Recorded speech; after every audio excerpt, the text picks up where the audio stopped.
दोस्तों, एक तरफ समुंदर, दूसरी तरफ इजराइल, तीसरी तरफ मिस्र, चौथी तरफ हमास और बीच में गाजा पट्टी के 20 लाख से ज्यादा बिलबिलाते लोग, जिनके पास पीने को समुंदर का खारा पानी बचा है, खाने को एक दाना नहीं है। चारों तरफ गोलियों की गड़गड़ाहट और आसमान से बरसते गोलों ने हर किसी की आंखों में डर का वो मंजर भर दिया है जिसे ना देखा जा सकता है और ना ही नजरअंदाज किया जा सकता है। तो क्या सच में वर्ल्ड वॉर 3 शुरू हो चुका है?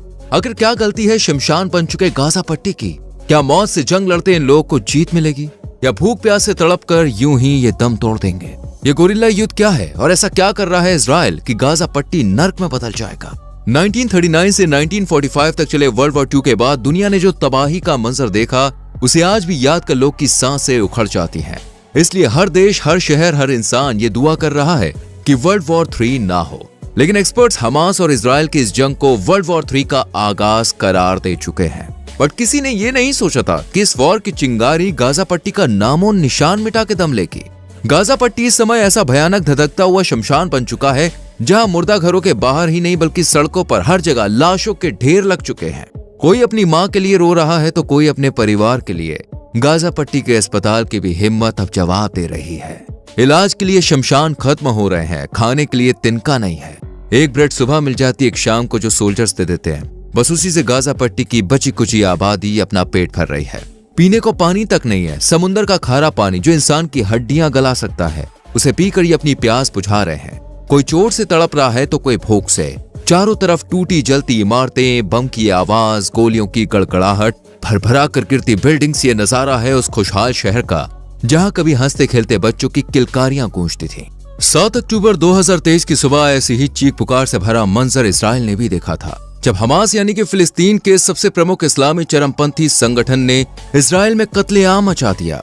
ऊपर से बमबारी और इजराइल की सीमा में दाखिल हुए हमास के लड़ाकों ने 600 से ज्यादा लोगों को बेरहमी से मार डाला, जबकि कई सौ लोगों को बंधक बना लिया।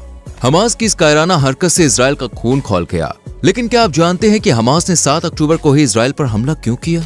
दरअसल इस हमले के तार 50 साल पहले हुए वॉर से जुड़े हुए हैं, जिसे अरब इजराइल के युद्ध के तौर पर जाना जाता है। एक्चुअली इससे भी पहले दोस्तों यानी 1949, 1956 और 1967 में इजराइल और अरब कंट्रीज के बीच में युद्ध हुए थे।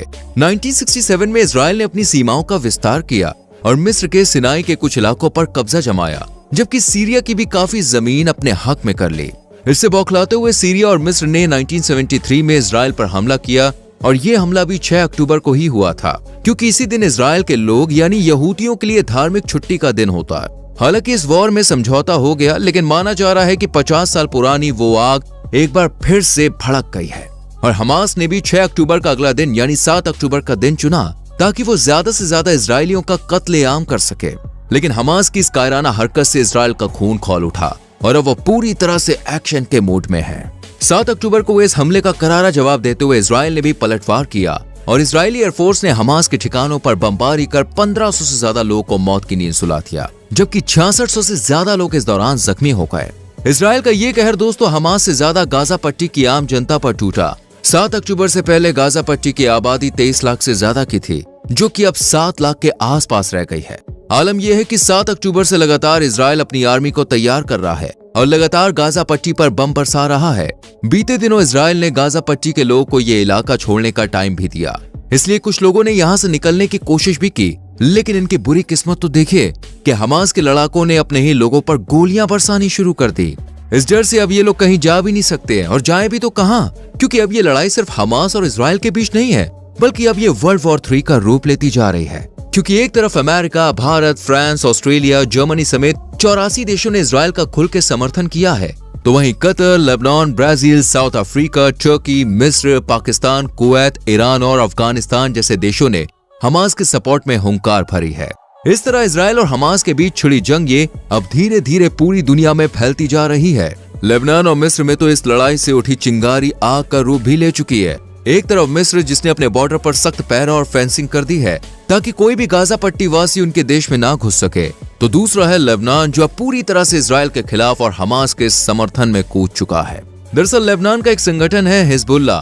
कहते हैं 7 अक्टूबर को शुरू हुए इस वॉर के पूरे 12 दिन के बाद यानी कि 19 अक्टूबर के अराउंड लेबनान के संगठन ने इजराइल पर एंटी टैंक मिसाइलें छोड़नी शुरू कर दी। साथ ही इजराइल को चेतावनी भी दी है। इसे आप हिजबुल्लाह की ताकत कह सकते हैं या अमेरिका की कूटनीति। अमेरिका जो पहले इसराइल के समर्थन में था, उसने भी इसराइल को हिजबुल्लाह से ना उलझने की सलाह दी थी। लेकिन इसराइल अब रुकने वाला नहीं है। इसराइल ने टैंक, बम, बारूद और अपनी आर्मी को पूरी तरह से तैयार कर लिया है और उसे गाजा पट्टी के बाहर तैनात भी कर दिया है।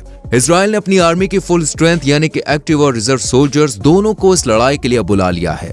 आपको बता दें, इसराइल डिफेंस फोर्स यानी कि IDF को दुनिया की सबसे मजबूत आर्मीज में से एक माना जाता है, जो इसराइल की तरफ आंख उठाकर देखने वालों की आंखें नोच लेती है। और अब इसराइल अपनी इस आर्मी के दम पर हमास के सामने सीना ताने खड़ा है। बात करें इसराइल की आर्मी की तो ये दो तरह की होती है, एक्टिव फोर्स और रिजर्व फोर्स। यहाँ जो सैनिक 50 साल से ज्यादा उम्र के होते हैं उन्हें रिजर्व में, जबकि 50 से कम उम्र के होते हैं जो उन्हें एक्टिव फोर्स में रखा जाता है। नॉर्मली इसराइल की रिजर्व आर्मी साल में सिर्फ एक बार ही इसराइल के रक्षा मंत्रालय में रिपोर्ट करने पहुंचती है, लेकिन अब इसराइल ने रिजर्व फोर्स का 3/4 हिस्सा इस जंग में शामिल कर लिया है। इस तरह इसराइल की 3,50,000 की रिजर्व आर्मी और 1,50,000 की एक्टिव आर्मी को मिलाकर करीब 5 लाख सैनिक हो गए हैं। ये सेना गाजा के बॉर्डर पर टैंक, बारूद और हथियारों के साथ तैयार खड़ी है, लेकिन फिलहाल गाजा में घुस नहीं रही है, क्योंकि इसराइल की पहली नीति ये है कि गाजा के लोगों को भूख और प्यास से तड़पा के मर जाने दिया जाए। इसराइल की माने तो गाजा और आधा हमास रिसोर्सेज की कमी से ही खत्म हो जाएगा, क्योंकि फिलिस्तीन में 44% तक दवाओं की कमी हो चुकी है, जबकि 80% तक बिजली की कमी गाजा झेल रहा है। इतना ही नहीं दोस्तों, गाजा के हॉस्पिटल्स में 33% तक इक्विपमेंट्स कम हो चुके हैं और ब्लड बैंक्स में भी खून 20 से 40% ही बचा है। यानी गाजा के लोगों के सामने मौत हर तरफ से बाहें फैलाए खड़ी है, क्योंकि इसराइल दुश्मन को पानी से लेकर ऊर्जा स्रोत तक, हथियारों से लेकर राशन और बिजली सप्लाई तक हर चीज से मोहताज बना देना चाहता है। इसके अलावा इजरायली सेना का गाजा पट्टी में ना घुसने का एक और कारण है और वो है गोरिल्ला युद्ध नीति। 1645 की बात है दोस्तों, जब छत्रपति शिवाजी महाराज ने गोरिल्ला नीति को इजाद किया था। तब उन्होंने दुश्मन पर किले से छुप छुप कर वार किया था। बाद में इस नीति को वर्ल्ड वॉर 2 में भी यूज किया गया। ये एक अर्बन वॉरफेयर था। जब हिटलर जैसे तानाशाह की मजबूत आर्मी लेविन और बर्लिन में घुसी तो बिल्डिंग के अंदर से खूनी जंग की शुरुआत हुई और लोगों ने, आर्मी ने बिल्डिंग के अंदर से ही हिटलर की आर्मी पर ऐसी गोलियां बरसाई जिसे चूहों को देख के बिल्ली झपट पड़ती है, जिस वजह से हिटलर की आर्मी इस नीति को झेल नहीं पाई। और ऐसा ही अब कुछ गाजा पट्टी में होने की उम्मीद की जा रही है, क्योंकि गाजा पट्टी के लोग अब इस लड़ाई से भर चुके हैं। उनके सामने सिर्फ एक ही रास्ता है और वो है मौत, क्योंकि एक तरफ हमास है जो उन्हें अपने साथ लड़ने के लिए मजबूर कर रहा है, तो वहीं इजराइल है जो हमास को सबक सिखाने के लिए गाजा पट्टी को नस्ते नाबूद करने की कसम खाए बैठा है।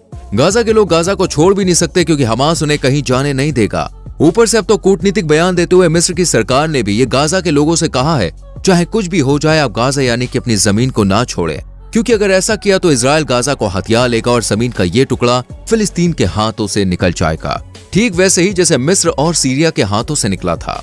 आपको क्या लगता है दोस्तों, क्या करेंगे गाजा पट्टी के लोग? अपनी राय कमेंट सेक्शन में जरूर दें। वीडियो को लाइक करके शेयर करें और चैनल को सब्सक्राइब करके बेल आइकॉन प्रेस करें।